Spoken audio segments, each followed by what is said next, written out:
कथा को आगे बढ़ाएं। रोती विलकती उत्तरा ने एक प्यारा सा वचन कहा था, उसकी चर्चा जरूर करेंगे, तब आगे बढ़ेंगे। बोली, प्रभु मैं मरूं तो भले मर जाऊं। यहां एक मां की ममता का दर्शन होता है। यहां 2-5 मिनट की कथा को हमारी बहनें अच्छे से समझेंगी, क्योंकि वहां भी हृदय मां का है। एक मां बड़े से बड़ा दुख झेल लेगी स्वयं अपने ऊपर, अपनी देह काया के ऊपर, लेकिन अपने दुलारे को, आंख के तारे को, अपने नन्हे से बालक को आंच नहीं आने देगी। हे मां तुझे सलाम, हे मां तुझे सलाम। अपनी अपनी जन्म देने वाली मां को याद कर लेना। शास्त्रों ने मां का दर्जा तो पिता से भी ऊपर बताया है। एक बात है भाई, वैसे अपने फर्ज, अपने कर्तव्य तो ना मां के प्रति चूकने चाहिए ना पिता के प्रति, लेकिन कभी लाचारी मजबूरी हो, शास्त्र कहते हैं आधी छूट दे देते हैं तुम्हें, पिता के प्रति सेवा ना कर पाओ, चलो कोई बात नहीं, लेकिन मां का कर्जा ऐसा होता है। इसी भगवती की कोख में हमारे इस देह का, शरीर का निर्माण हुआ है। एक जन्म क्या 7 जन्म भी चरण धो धो करके सेवा करो तो भी मां का कर्जा नहीं चुकता। मां की महिमा में जितना कहें उतना थोड़ा। आप बस व्यासपीठ से संकेत होते हैं, अब हर बात को विस्तार से ले सके इतना समय भी नहीं होता।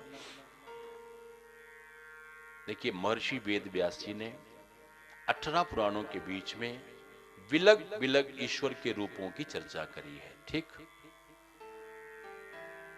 और बताया कि वो भगवान अपने भक्त से कितना प्रेम करते हैं।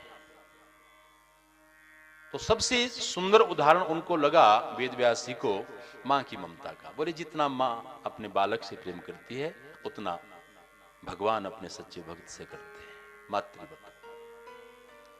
जगह जगह ऐसी चर्चाएं, जगह जगह ऐसे अनेक प्रसंग, लेकिन 17 पुराण लिख करके भी मन नहीं भरा जब मां की महिमा का वर्णन करते करते, तो वेद व्यास जी को सबर नहीं हुआ। एक 18वां पुराण अलग से लिखा, श्रीमद देवी भागवत नाम से। उसमें मां की ही कथाएं हैं, मां की ही कथाएं, मां के बिलग बिलग रूपों का। तुलसी मैया, गंगा मैया, धरती माता, गौ माता, गायत्री माता, दुर्गा, काली, सरस्वती, पार्वती, महालक्ष्मी, भगवती के सब रूपों का वर्णन उसमें आता है। चले, विद्वान गुणीजन बैठे हैं, श्रोता भी सुधी श्रोता है, व्यासपीठ की एक एक बात को समझ रहे हैं, ध्यान से सुन रहे हैं, इसलिए ये बातें विस्तार से करी जाती हैं, बाकी सब जगह नहीं होती। हम आपको बताएं, जो वेद व्यासी ने 18 पुराण रचे हैं ना, गौर से सुनना इस बात को। भागवत नाम से उन 18 में एक ही पुराण है, भागवत, भागवत पुराण, बस ऐसे लिखा है नाम। वो श्रीमद् भागवत है, 9 दिन का ये कृष्ण कथा जो यहां चल रही है, अथवा 7 दिन का, अथवा 9 दिन का श्रीमद् देवी भागवत है, ये स्पष्ट नहीं है। एक श्रीमद् भागवत पुराण, एक श्रीमद् देवी भागवत पुराण, और ग्रंथों की सूची में जो आता है वो भागवत पुराण। तो विद्वानों में तो ये भी बड़ी चर्चा का विषय है, विवाद का, कि 18 पुराणों में किसको रखें, भागवत को कि देवी भागवत को। और बड़ी चर्चा, बड़ी विचार विमर्श आलोड़न के बाद निर्णय विद्वानों ने दिया है कि दुनिया वालों, ये 7 दिन की श्रीमद् भागवत कथा और 9 दिन की श्रीमद् देवी भागवत कथा 2 ग्रंथ नहीं है, ये एक ही ग्रंथ के पूर्वार्ध और उत्तरार्ध भाग हैं, ए बी पार्ट है। यहां उन परम पिता परमात्मा को हम कृष्ण रूप में याद कर रहे हैं, देवी भागवत में चले जाइएगा, वो ईश्वर की शक्ति भगवती श्री राधिका जी के रूप में, वहां नारी रूप में, वहां मातृ रूप में वर्णन।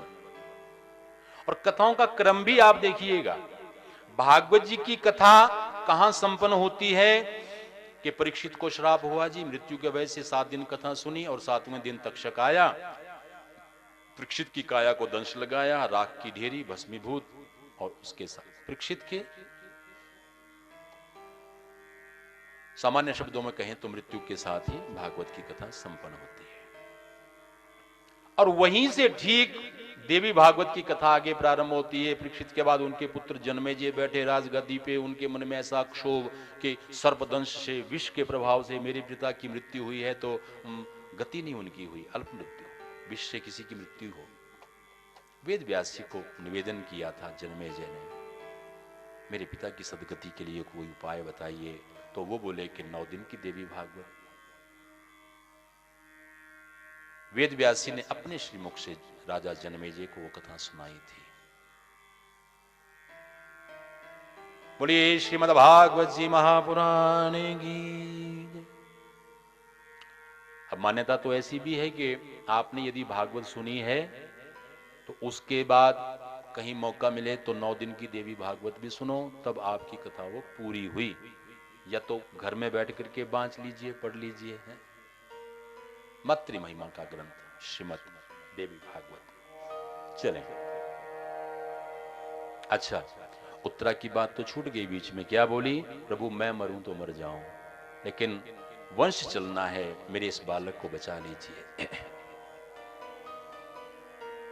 हम कहीं अखबार में वो खबर पढ़ रहे थे, कहीं शहर में मल्टी स्टोरी बिल्डिंग, तो बड़ी भयंकर अग्निकांड वहां पे, तो लोग प्राण बचाने को भाग रहे हैं, जैसे कैसे कूद फांद करके, सीढ़ियों से उतरना मुश्किल। तो एक अभागी माँ, वो फोटो भी अखबार में छपा था,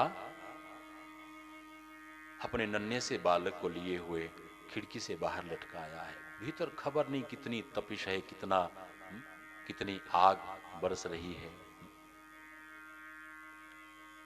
उस मां को स्वयं की चिंता नहीं, अपने बालक के प्राणों की चिंता हो रही है।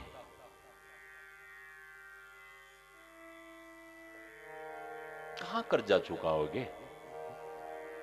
हाँ, उठा लीजिए आराम से, क्या है, कोई कपड़ा ले लीजिए। ये मां हुंदी ए मां वे दुनिया वाले ओ, ये मां है ठंडड़ी छावे दुनिया वाले ओ। 2-5 मिनट लेंगे आपके, ज्यादा समय नहीं।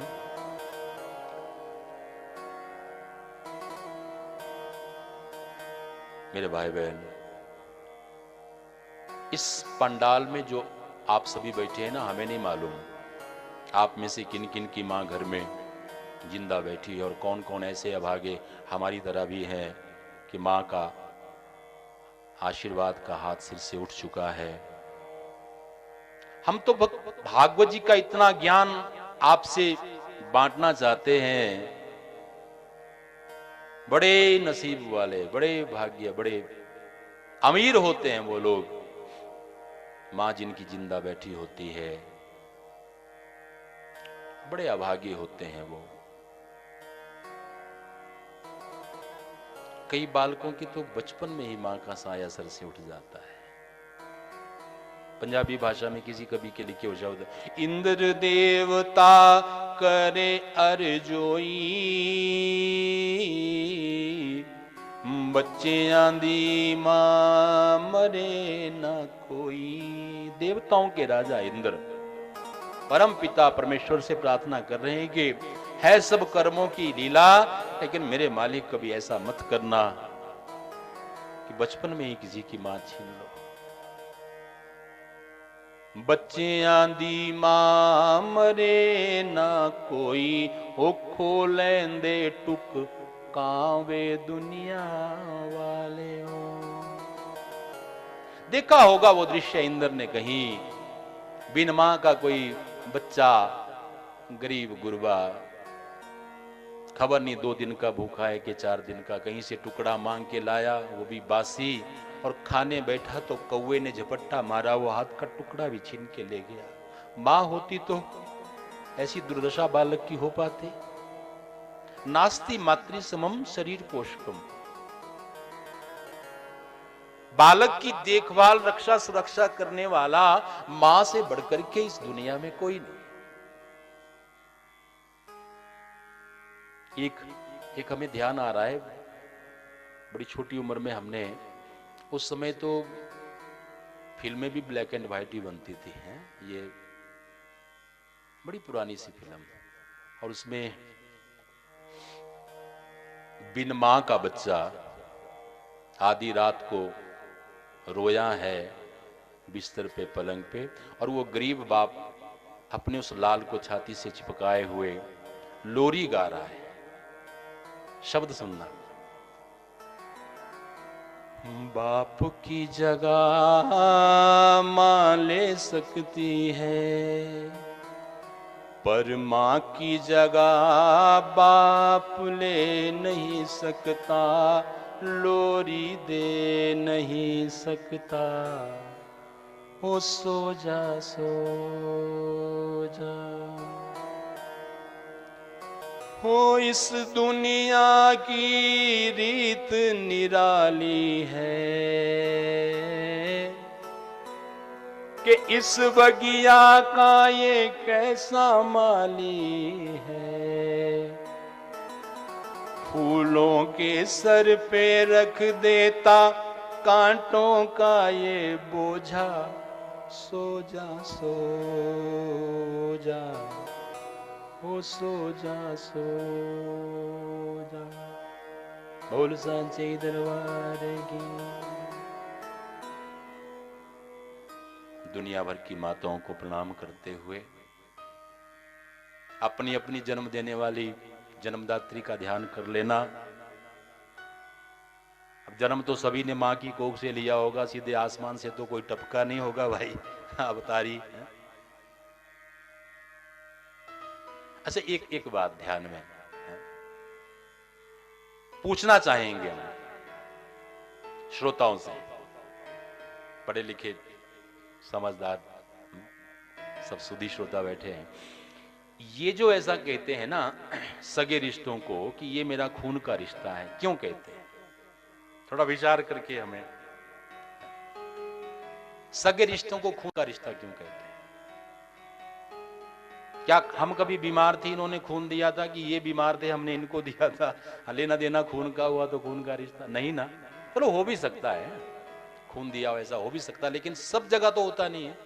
फिर खून का रिश्ता क्यों कहते हैं? सुन लेना, बात में बात आई है। दुनिया का सबसे बड़ा झूठ है यदि कोई कहीं ये कहता है कि ये मेरा सगा भाई है, ये मेरा खून का रिश्ता है, ये मेरे पिताजी ताया जी है, मेरा खून का रिश्ता है। बिल्कुल नहीं।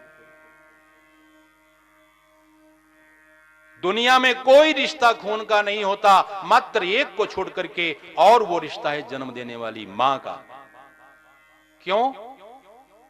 सुनो, जब कोख में थे, आप्यायनी नाड़ी नाम आया है हमारे धर्मशास्त्रों में, जो बालक की नाभि से नाड़ी निकली होती है और मां की नाभि से वो नाल जुड़ी होती है।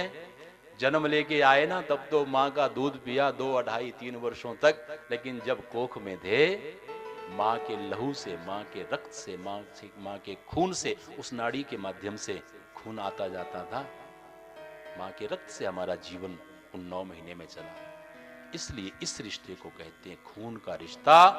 फिर चलो लगे हाथ, भाई पिता ने मां की मांग भरी है तो इनको भी बोल दो खून का रिश्ता, चाचा ताया हैं, अन्य हैं सब परिवार के, तो उनको भी बोल दो खून का रिश्ता। खून का ये कही है, अन्य नहीं। इसीलिए कहा, मां, जो इंसान अपनी मां का ना हुआ, ना यहां का हुआ ना वहां का हुआ, उसका लोक भी बिगड़ा, उसका परलोक भी बिगड़ा। मां की सेवा कर ले पगले, क्या रखा है सजदे में? ये तीर्थ तीर्थ 4 धाम तेरे किस काम के? घर में मां बैठी है, तेरा सबसे बड़ा तीर्थ तो वही है। सेवा करो मां की, कर लो सेवा मां बाप की, सर से उतरेगी गठरी पाप की। एक पंजाबी कवि ने कहीं शब्द लिखे, बोले जे सूरज दी धुप नाल ठंड पै जावे फिर लंबियां फिर ठंडियां छावां नूं कौन पूछे। छांव की क्या महिमा फिर अगर धूप में ही शांति मिलने लगे। जी सूरज की धुप नाल ठंड पै जावे फिर ठंडियां छावां नूं कौन पूछे। जे आसमान विच उड़ के जाई होवे फिर लंबियां रावां नूं कौन पूछे। अब मान लो ब्राह्मणों की मंडली बिलासपुर से आई आपके शोघी में, पंख होते तो उड़ के नहीं आते, फिर ये लंबी सड़क के रास्ते से क्यों आते। ये आसमान बीच उड़ के जाई होवे फिर लंबियां रावां नूं कौन पूछे। आगे सुनिएगा, जे चिड़ियां देण स्नेहे फिर कबूतरां कावां नूं कौन पूछे। और अंतिम पंक्ति, जे भूआ मासियां दे देण वो प्यार फिर सखियां मावां नूं कौन पूछे। और आगे कवि ने अपना निजी दुख कहा मरी मां को याद करते हुए इन शब्दों के द्वारा कि लोको जदों मेरी मां मिथों दूर होई मेरी ता रूह ही चूरों चूर होई। ना प्यार मिले सकियां मावां वर्गा ये ठंडियां छावां हुंदियां ने।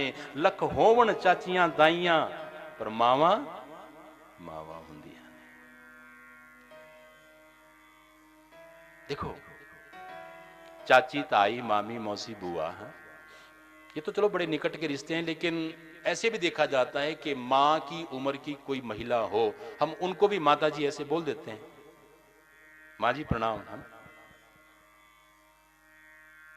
लेकिन कह देने से थोड़े होता है।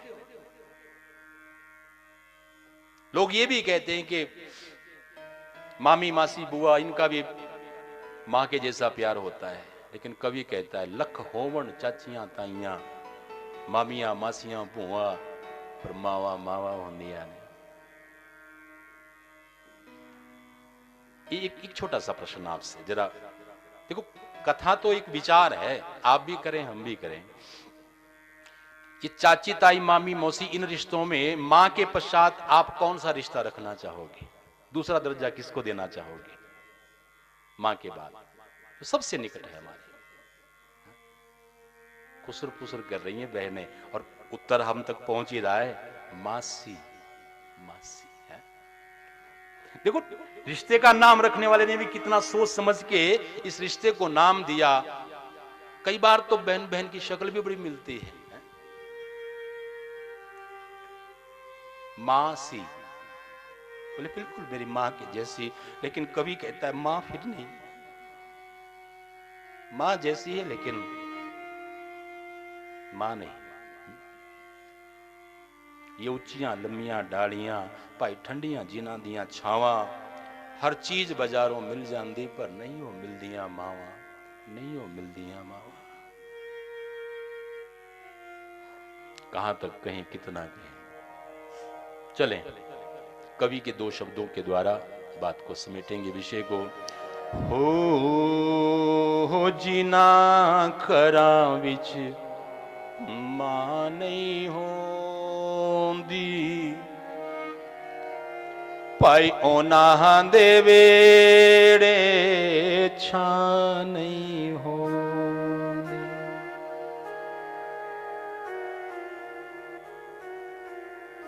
अपनी मरी मां को याद करते हुए कवि लिख रहा है कि टूर गई देश तू केड़े माए हुण सुन्ने हो गए ये बेड़े माए। जब तू थी तेरी आवाज गूंजती रहती थी, एक रौनक सी लगी रहती थी। अब तो घर बार दरो दीवार सब सोने हो गए मां। चुप जेही लगी सारे करनू हुण कौन कहानी छेड़े माए। सुन्ने हो गए बेड़े माए।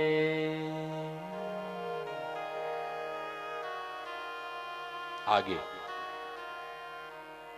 बोले मां वो दूध घी का साया भी तेरे साथ ही चला गया। टूट गई लस्सी वाली मटकी ते खो गए मक्खन पेड़े माए। ओ बलदा सूरज सर दे उत्ते जद दी तू नहीं नेड़े माए। कि सुनने हो गए बेड़े माए। बोलिए श्री राधा कृष्ण भगवान की। मातृदेवो भव पितृदेवो भव। धन्य धन्य ये खून का रिश्ता मां का।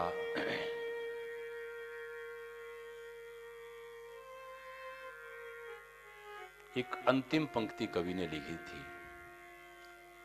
बोले रब दे रूप ये रिश्ते नाते हैं। कथा आयोजक शर्मा परिवार।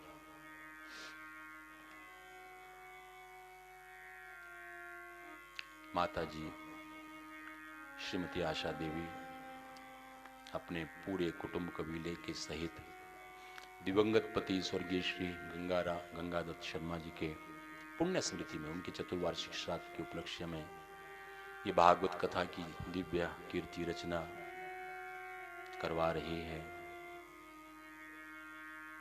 तो यहां ऐसा लिखा है मेरे भाई कि मंदिर में जाओगे, तीर्थ में जाओगे, पत्थर की, सोने चांदी संगमरमर की मिलेंगी मूर्तियां। भगवान कोई लकड़ी पत्थरी सोने चांदी की मूर्ति नहीं है। तुम मंदिर में जाओ तो वही मिलेगा। भगवान कोई शब्द भी नहीं है कि तुम्हें धर्म ग्रंथों में ही मिलेगा। ईश्वर नाम है चेतना का, प्राण शक्ति का। समझ सको तो समझना हमारी बात को। तुझ में राम, मुझ में राम, सब में राम समाया है।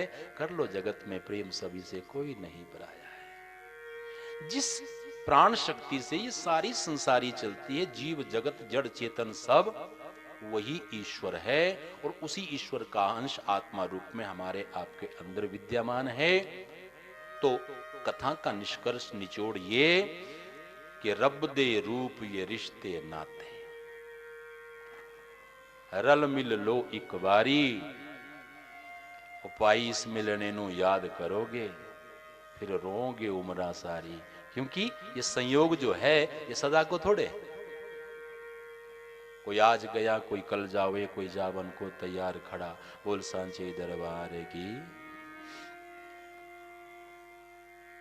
मंदिर की मूर्तियां निर्जीव हैं और हमारी घर की चार दीवारी में हंसती खेलती बोलती चालती भगवान की ही मूर्तियां हैं। अब घर में दुखाओ मां बाप का दिल और मंदिर में जाके करो पूजा। फैसला आपने करना है, वो पूजा कहीं लगेगी कि नहीं। जग बिच ऐसियां मीठियां छावां लबदियां ने, टुर जावण एक बार वो मावा लबदियां नहीं। चले, धन्य है। कथा में लौटिएगा। उत्तरा कि जिसको अपने प्राणों की चिंता नहीं, अपने बालक की चिंता है, भगवान को फरियाद करी। प्रभु श्री कृष्ण मन ही मन बोले, अरे वो दुष्ट अश्वत्थामा तेरा हो बेड़ा गर्क। तुझसे ऐसी आस उम्मीद नहीं थी। तेरा चरित्र इतना गिरा हुआ, इतना निकृष्ट होगा, ब्राह्मण होते हुए भी सोचा नहीं था हमने।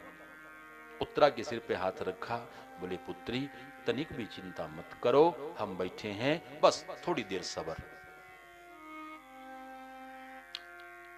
लीलाधारी की लीला सूक्ष्म रूप बना करके गए हैं। उत्तरा के कोख में उस ब्रह्मास्त्र के तेज का निवारण किया और उस बालक के प्राणों की रक्षा करी।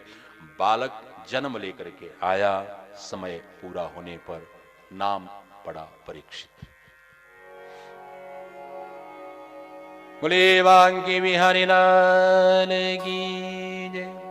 ये कैसा चक्कर चलाया रे श्याम तेरी उंगली ने, कैसा चक्कर चलाया है श्याम तेरी उंगली ने, कैसा चक्कर चलाया रे श्याम तेरी उंगली ने, कैसा चक्कर चलाया है श्याम तेरी उंगली ने, श्याम तेरी उंगली तेरी उंगली ने, श्याम तेरी उंगली ने, कन्हैया तेरी उंगली ने, ये कैसा चक्कर चलाया रे, श्याम तेरी उंगली ने, कैसा चक्कर चलाया है श्याम तेरी उंगली ने।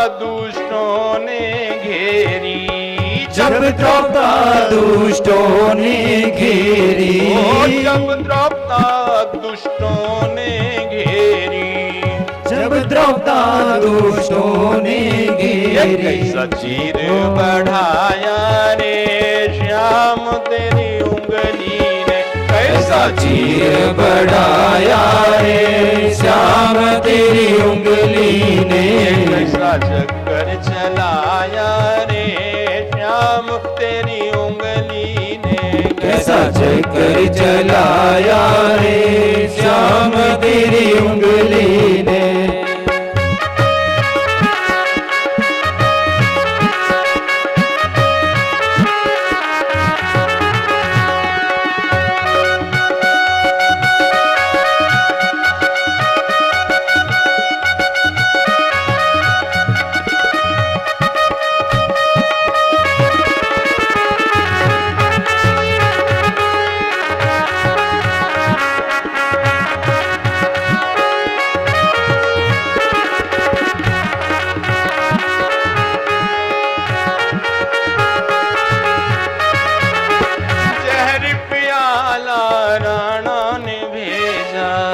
जहर प्याला राणा ने भेजा, जहर प्याला राणा ने भेजा, जहर प्याला राणा ने भेजा, कैसे अमृत बनाया रे श्याम तेरी उंगली ने, कैसा अमृत बनाया रे श्याम तेरी उंगली ने, कैसा चक्कर चलाया रे श्याम तेरी उंगली ने, कैसा चक्कर चलाया रे श्याम तेरी उंगली ने, कैसा चक्कर चलाया रे श्याम तेरी उंगली ने, कैसा चक्कर चलाया रे श्याम तेरी उंगली ने, श्याम तेरी उंगली ने, श्याम तेरी उंगली ने।